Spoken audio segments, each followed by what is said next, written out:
Good morning, everyone. My name is Shakib Ahmed. I study in grade 8. Let me start by saying few words about Republic Day.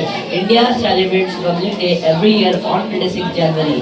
This day is special because in 1950, on this day, India's constitution was implemented. This day celebrates India's long journey from the colonial rule to become an independent republic. India is commemorating its 75th Republic Day. It is a celebration of democracy and the enduring spirit of Indian people. It is a day filled with everyone demanding everyone of their rights and duties towards the country. On this day, we witness grand parades, especially in New Delhi NCR, National Capital Region. The parade showcases India's defense capability and culture and social heritage.